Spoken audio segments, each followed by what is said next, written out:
Vijayawada university మంచి భవిష్యత్తు కోసం తెలుగు విద్యార్థులు ఇష్టపడే యూనివర్సిటీ. కాల్ 9059052378 9059052379. అన్న నమస్తే, అక్క నమస్తే. రాజారాం అన్న నమస్తే. అనగానే మీ గురించి గతంలో ఈ అనంతపురంలో పనిచేసిన ఒక ఆఫీసర్ బాగా చెప్పారు. ఇక్కడ పనిచేసి వెళ్ళిపోయిన ఎస్పీ గారు అంటే మీకు ఇప్పుడు రివీల్ చేస్తున్నా, పేరు చెప్పకూడదు నేను. సాధారణంగా అన్నలు అనగానే అందరూ తుపాకులు పట్టుకొని తిరుగుతారు, ఏదో చేస్తారు, సెటిల్మెంట్ చేస్తారు అనుకుంటారు. కానీ రాజారాం అని మా దగ్గర అనంతపూర్లో ఒక ఆయన ఉన్నారు. ఆయన ఎప్పుడైనా కలవండి. ఆయన అసలు రాయలసీమలో పార్టీ ఎందుకు పెట్టింది, పార్టీ ఇక్కడ ప్రారంభం అవడానికి, పార్టీ నిష్కరణకి కారణం ఆయన చెప్తారని ఒక 20 సంవత్సరాల క్రితం మీ గురించి చెప్పారు. కానీ తర్వాత మీకు నాకు కుదరకపోవడం, ఈ సందర్భంలో మా అక్క సుశీలక్క ద్వారా వాళ్ళు మీరు కలిశారు. ఎస్పీ గారు అంటే నాకు తెలిసి మీరు పేరు చెప్పలేదేమో, నేను చెప్పమంటే చెప్తా. నేను చెప్తా తర్వాత. అయితే అటువంటి పరిస్థితి అంటే పోలీస్ ఆఫీసర్ కూడా మిమ్మల్ని మెచ్చుకున్నారంటే మీరు నమ్ముకున్న సిద్ధాంతం ఎక్కడ దారి తప్పకుండా ప్రజల కోసం వెళ్ళారు కాబట్టి పోలీసులు కూడా మిమ్మల్ని లైక్ చేశారు. సాధారణంగా పోలీసులు నక్సల్స్ కంటే పడదు, కానీ మిమ్మల్ని మాత్రం ఆ కోవలో చూడలేదు. అయితే సరే, మనం అసలు విషయానికి వస్తే ఏ పరిస్థితుల్లో మీరు పార్టీలకు వెళ్ళారు, వెళ్ళేటప్పటికి ఇక్కడ మీరు వెళ్ళే ప్రాంతంలో పరిస్థితులు ఉంటుంది, వెళ్ళిన తర్వాత మీరు అనుకున్న లక్ష్యం నెరవేరిందా లేదా, ఫస్ట్ మీరు చెప్పండి. ఏ పరిస్థితులు అంటే నేను మీ కుటుంబం మీ నేపథ్యం అని చెప్పండి. మాది మధ్యతరగతి రైతు కుటుంబం, మేము 3 అన్నదమ్ములము. మా నాన్న వ్యవసాయం చేసేవాళ్ళు, మాకు బాగా భూములు ఉండేటివి, అంత వ్యవసాయం, ఇప్పటికీ వ్యవసాయ కుటుంబమే. మమ్మల్ని ఆనాటికి 3 కూడా మేము డిఎన్టీ హాస్టల్ అని ఇక్కడ జీసస్ నగర్లో ఉన్నటువంటి ఒక హాస్టల్, రాడికల్ స్టూడెంట్స్కు నిజంగా ఒక విధమైనటువంటి స్థావరం. ఏది డిఎన్టీ హాస్టల్ అనేది అనంతపూర్లో మాతో పాటు చాలామంది అమరులైనారు. మా సీనియర్లు కుమారన్న, అక్కడ ఉన్న వాళ్ళే, గుంటకల్ల సత్యం వచ్చేవాళ్ళు, ఎర్ర సత్యము, అంటే ఇప్పుడు వాళ్ళు కొంతమంది బయటకు వచ్చి జాబులు చేసి డాక్టర్లు అయిన వాళ్ళు, ఇక్కడ ఇంజనీరింగ్ స్టూడెంట్స్గా ఉండి మాకు ఆర్గనైజర్లుగా ఉన్నోళ్ళు, వాళ్ళంతా కూడా డిఎన్టీ హాస్టలే స్థావరం. అంటే అప్పటికే మాకు స్టూడెంట్ యూనియన్లో ఉన్నప్పుడే హై స్కూల్ సెక్షన్లోనే మా పైన కేసులు ఉండేవి.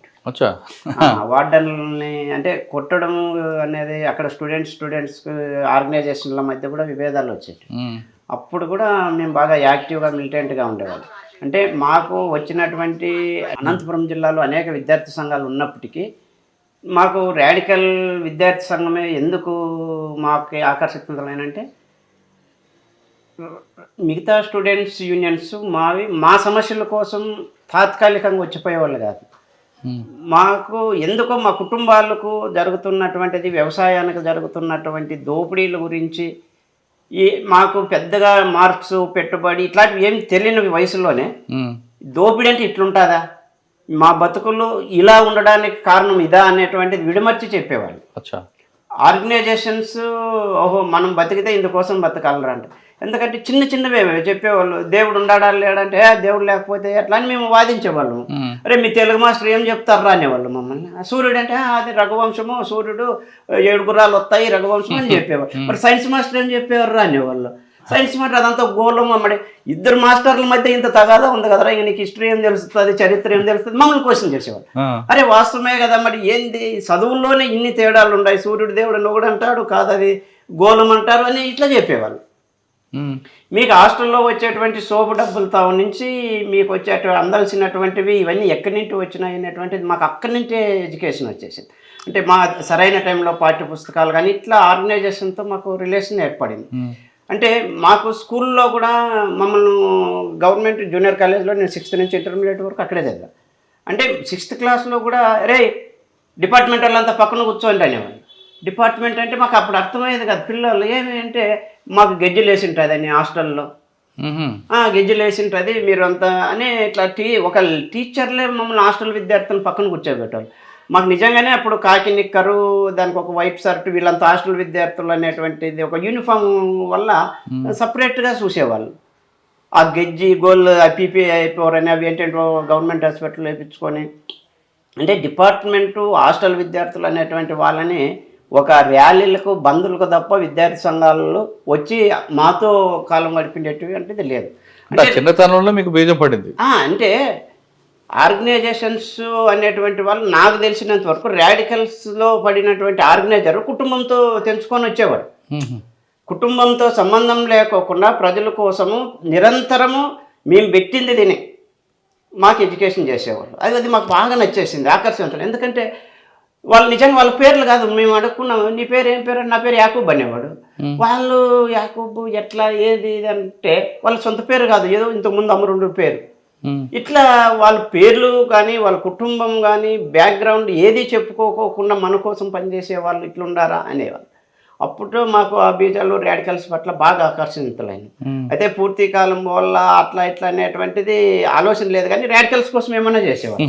అట్లా మేము చదువు 35 మార్కుల కోసం చదువు తప్ప నేను ఎప్పుడన్నా లెక్చరర్ కావాలా, కానిస్టేబుల్ కావాలా, ఉద్యోగం అని మా ఊళ్ళో ఏం ఉద్యోగం చేస్తాడు, టీచర్ అని అవుతాడు అనుకుంటా. మాకు 35 మార్కులు వస్తే నెక్స్ట్ క్లాస్ పోతాను మేము అనుకుంటాం. మార్కులు పాస్ అయితే చాలు. 10th క్లాస్ ఫెయిల్ అయిన నుంచి చాలా బాధపడ్డాము. అనంతపురంతో 10th క్లాస్ ఫెయిల్ అయినామనేది లింక్ కట్ అయిపోయింది, రాడికల్తో లింక్ కట్ అయిపోయింది. అప్పుడు ఏం చేయాలా, 85లో 10th ఫెయిల్ అయినా ఏం చేయాలా, రాడికల్స్ మా ఏరియాలో తక్కువ. అప్పుడు అక్కడ ఉన్నటువంటి సిపిఐ మాకు రమణ అన్న, బంగి ఎర్స్వామన్న అని అక్కడ సిపిఐలు ఉండేవాళ్ళు. బన్వర్లాల్ సార్ అని ఇక్కడ జాయింట్ కలెక్టర్గా వచ్చాడు, ఐఏఎస్ ఆఫీసర్. అప్పుడు మాకు బినామీ భూములు అంటే ఏమో తెలియవరే. అప్పుడు బినామీ భూముల గురించి తెలుసుకొని అప్పుడు అక్కడ ఉన్నటువంటి భూస్వాముల దగ్గర ఉన్న భూములు 10th క్లాస్ ఫెయిల్ అయ్యి 4-5 కలిసి సంఘం పెట్టి 375 ఎకరాలు ఇప్పుడు తోటలు చేసుకున్నారు అంతా ఎస్సీ ఎస్టీ బీసీలు. అంటే అప్పుడు బన్వర్లాల్ గారు మీకు జాయింట్ కలెక్టర్ గారా? Joint collector. మీరు ఇంత చేసేప్పుడు నిర్బంధం లేదా అప్పుడు? అప్పుడు నుంచి సిపిఐ లేకపోయినాం. కౌరు సంఘాలు పోలీసుల వైపు నిర్బంధం లేదా? లేదు. అంటే మాకు నిర్బంధం అంటే పరిటాల హరిని ఎన్కౌంటర్ చేసినప్పుడు 82-83 ఆ మధ్యలో మేము హై స్కూల్ హాస్టల్లో ఉన్నప్పుడు అప్పుడు చేసినారు. కానీ మేము రాడికల్ విద్యార్థి సంఘాలన్నీ మేము ఓపెన్గా పోయినాం. ఏఆర్ఎస్ఎఫ్ మీటింగ్లకు 85లో ఏఆర్ఎస్ఎఫ్ మీటింగ్ ఆవిర్భావోత్సవానికి వెళ్ళినాం. మళ్ళీ ఇక్కడ ఆర్ఎస్ మహాసభలు జరిపినాం. అప్పుడు గద్దర్ గారు వచ్చినప్పుడు అన్ని కార్యక్రమాల్లోనూ, ధర్మారంలో ఆర్ఎస్ మహాసభలు జరిగినప్పుడు అన్నిట్లోనూ జరిగినాయి. అంటే దళాల దగ్గర యూజీ కామ్రేడ్స్తో కూడా మేము ఆర్ఎస్ కార్యక్రమాలు చేసినాము. మళ్ళీ ఇక్కడ లీగల్గా కూడా చేసాం. అన్న అదే సమయంలో పరిటాల శ్రీరాములు గారు కూడా ఉన్నారు కదా, చనిపోయాడు మీరు వచ్చేసరికి.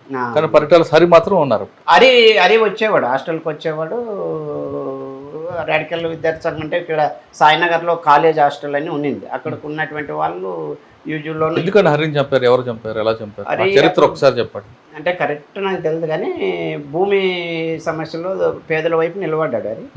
అక్కడ ఏదో ఎన్కౌంటర్ జరిపినాడు, అక్కడ పోలీసు వాళ్ళతో చేయించినారు అక్కడ అనేటువంటిది ఒకటి ఉంది.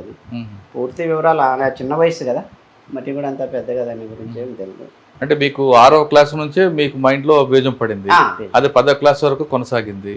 10 తర్వాత దళంతో ఇప్పుడు మీకు సంబంధాలు ఏర్పడ్డాయి. అంటే 10 అక్కడ భూములు పంచుకున్న రాడికల్ నాయకత్వం కింద ఇక్కడ ఆర్గనైజర్లంతా మా సీనియర్లు జూనియర్లు ఇక్కడ ఉన్నారు. నేను 10th ఫెయిల్ అయిన తర్వాత అక్కడ అయిపోయిన నుంచి మళ్ళా మా వాళ్ళు ఎట్లన్నా చదివేయాలని యుద్ధం చేసి 4 ఏళ్ళకో 5 ఏళ్ళకో దాన్ని 10th కంప్లీట్ చేసుకొని మళ్ళీ ఇక్కడ ఆర్ఎస్లో కాలేజ్ చేరడం ఆర్ఎస్సీ కోసమే. మేము చదివి కన్నా 35 మార్కులు కాపీరేట్ మస్గా కొట్టినాము. ఏదో ఒకటి క్లాస్ టు క్లాస్ మారాలా అంతే. అందులో నాకు అటాచ్మెంట్ మా అత్తతో బాగుండేది. నాకు పిల్లప్పుడే మా అమ్మ చనిపోయింది. నన్ను పెంచుకున్న తల్లి నేను కనపల్లి గదిలో రాసిన ఆమె గురించి. మా అమ్మ చనిపోయిన తర్వాత మా అత్తే నన్ను పెంచి పెద్ద చేసి పిల్లలేని మా అమ్మాయి కన్నా ఎక్కువ అనలేదు. అలా మీరు అనంతపూర్లో పనిచేశారు కదా, మరి పరిటాల రవి గారు ఎప్పుడైనా ఎదురుపడ్డారా ఆ టీము అంతా? లేదా మీరు వెళ్ళి ఆయన వార్నింగ్ ఇవ్వడం కానీ, లేదు మిమ్మల్ని ఇబ్బంది పెట్టడానికి ఆయన ఏమైనా చేయడం కానీ? అంటే ఫస్ట్ ఆర్ఓసి అనేది పై చేయిగా ఉండేది అనంతపురం జిల్లాలో. మా దళాలు విప్లవం ప్రపంచవ్యాప్తంగా మేము రిమ్లో, అంటే ప్రపంచవ్యాప్తంగా అంటే రిమ్లో సంస్థలో మేము పార్ట్నర్. రిమ్నేషనల్ ఇంటర్నేషనల్ మూమెంట్ ఉంది కదా, అది దాంట్లో ప్రచండ వాళ్ళు కావచ్చు, పేరు బొంద నాయకత్వంలోనూ శ్రీలంకలో ఈ ఇన్నేటి ఉన్నప్పటికీ కూడా ఇక్కడ రాజకీయ లోపం వల్ల ఆర్ఓసి వాళ్ళు దందాలు అని మంగళమరని అని ఒక తుపాకీ ఏకై వేసుకొని పార్టీని తీసుకొని భయపడిస్తూ గణపతి వాళ్ళకి భూ పెడతామంటే చంపుతామని చంపుతాదేమనేది కొట్టినారు, కాళ్ళు ఇరిచినారు. ఇది వేరే విధంగా పార్టీకి మీరు చంపుతారా మేము చంపాలని జనాలు వచ్చేవాళ్ళు. మీరు చంపుతారా మేము చంపాలా, తుపాకులు ఏం రాసి శాతగానంలో ఎందుకు వచ్చినారు మీరు అని ప్రజలు మమ్మల్ని నిలదీశారన్న. ఆర్ఓసిని చంపండి, మీరు పరిటాల రవిని చంపుతారా మేము చంపాలా అనేటువంటి దాంతో వచ్చినారు. అరే అట్లా కాదు, పార్టీను కమాండ్ అంటే పోయా మీరు శాతగానంలో తుపాకులు తీసుకొని. పరిటాల రవి గారు కూడా అదే భావజాలంతో అదే శ్రీరామ గారు కుటుంబం కదా. శ్రీరాములు గారు రవి ఈ కుటుంబంతో ఉన్నారు, కానీ ఆయన ఇంటర్వ్యూలో చెప్పారు నాకు పార్టీతో సంబంధం లేదని. పరిటాల రవి చెప్పాడు. వాస్తవంగా కూడా కొన్ని విషయాలను విభేదించాడు కూడా. అంటే బదలాపురం ఇష్యూ అని ఒకటి వచ్చింది మాకు 86లో సంక్షోభం, బదలాపురం సంక్షోభం అని చెప్తారు విలేజ్లో. అప్పుడు ఉన్నప్పుడు అక్కడ రాజకీయాలు, అక్కడ సత్యం కుమారు వీళ్ళంతా కూడా గెరిగీసుకొని అక్కడ కొన్ని ఒకే సామాజిక వర్గం ఇట్లా ఏదో జరుగుతూ ఉంది అనేటువంటి దానిపైన కూడా చర్చలు జరిగాయి. అయినప్పటికీ కూడా ఆయన వచ్చిన తర్వాత ఆయన కుటుంబం, అమరవీరుల కుటుంబం అని ఆయనకి ఆర్థికంగా చేయాలని, ఆ క్వారీలు ఇవ్వడం, రకరకంగా డెవలప్మెంట్ చేయాలన్నటువంటి అక్కడ కొంతమంది ఆర్కేడ్లు వీళ్ళు చేసి ఎన్నో కుటుంబాల అమరులైనా ఆ కుటుంబాన్ని కొంత ప్రోత్సాహంగానే తీసుకొచ్చారు. కానీ ఆయన కానీ అప్పట్లో ప్రచారం ఏంటంటే పార్టీ పరిటాల రావు గారికి వాళ్ళ బెదిరింపు భయపడి పనిచేసిందని ఉంది. పార్టీనా? పార్టీ భయపడలేదు, కానీ ప్రజల గురించి ఆలోచించాం. పార్టీ ఎందుకు భయపడుతుంది చెప్పు? పార్టీ ఏంటి భయపడుతుంది? ఒక్క విషయం చెప్పండి. మేము పోలీసులుగా భయపడలే, ఎన్కౌంటర్లుగా భయపడాలి. పార్టీకి వస్తేనే చంపుతారు అనేటువంటి తెలిసి వచ్చిన, మీటింగులకు పోతేనే కేసులు పెడతారని చెప్పి కూడా మిలిటెంట్. మరి ఏ విధంగా పార్టీ భయపడే? పోలీసులు చంపడం కన్నా చాలా క్రూరంగా ఉండేది పరిటాల రవి ట్రీట్మెంట్. పరిటాల రవి ఎవరిని చంపాడు? పీపుల్స్ వారిని చంపుతారని భయంతో ఉండదు. అదే ఇంపార్టెంట్. పరిటాల రవి కుటుంబము గతాన్ని చూసి భయపడింది. ఇది ఈ పరిటాల రవిని ఏమన్నా చేస్తే ఒక విప్లవకారులు కుటుంబాన్ని చంపినారు అనేటువంటి కుహనా మేధావులు ప్రచారం చేస్తారే అనేటువంటి దాంతో భయపడింది.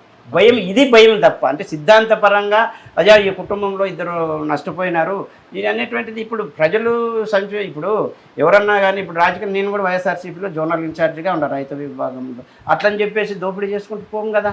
పరిటాల రవి అనే ఆయన 1000 కోట్లు సంపాదించి ఎవరికి ఇచ్చినాడు అనేటువంటిది క్వశ్చన్ వేసినారు కదా. ఆ రోజు కరపత్రాలు పంచినారు కదా పార్టీ. నీ కుటుంబము నీ అనేటువంటి చెప్పారు కదా. ఆయన శ్రీరాములు సినిమా చూస్తుంటే చెట్ల నరికి అలా ఆస్తులు నష్టం చేసి కబడ్దార్ అని చెప్పారు కదా. తర్వాత ఆయన గద్దరు వరవరరావు వాళ్ళ దగ్గర పోయి ఏడ్చో పార్టీకి క్షమాపణ చెప్పుకొని ఓకే అని అయిపోయినారు. ఎప్పుడు మంగళమారిని చంపిన తర్వాత రియాక్షన్ మొదలైన తర్వాత వీళ్ళు తోకలు ముడిచినారు. లేకపోతే సిద్ధాంతంలో భూపెట్టొద్దు పార్టీ అంటే మేమనేటువంటిది ఒక మాఫియా మధ్య తయారైంది కదా. నిజంగా మేము నక్సలైట్లు ఈ సిద్ధాంతాల కోసం చేస్తున్నామని తెలుసుకోవడానికి కొన్ని సంవత్సరాలు పట్టిందండి. నక్సలైట్లు అంటే మాఫియా. ఎవడు నక్సలైటు, ఎవడు ఒరిజినల్లో, ఎవడు డూప్లికేటో జనాలకు జిల్లాలో నా కొడుకు నాశనం అయితే పదం ఎట్లున్నా అట్లా అనుకునే పరిస్థితికి తెచ్చింది ఎవరు? సిద్ధాంతాలు ఈ ప్రజల కోసము. ఇవి ఈరోజు నిజంగా రవి కూడా నక్సలైటే అనుకున్నాం. ఇప్పుడున్నటువంటి నీ ఆస్తులు, నీతో బతికినటువంటి వాళ్ళు, వాళ్ళది నీ స్థాయి ఏమి, నీ సమానత్వం ఏంది, నీ సిద్ధాంతం ఏది? పార్టీ నుంచి బయటకు వచ్చారు, అరెస్ట్ అయ్యారు, సరెండర్ అయ్యారు, అంతే కదా. ఆరోగ్యం రీత్యా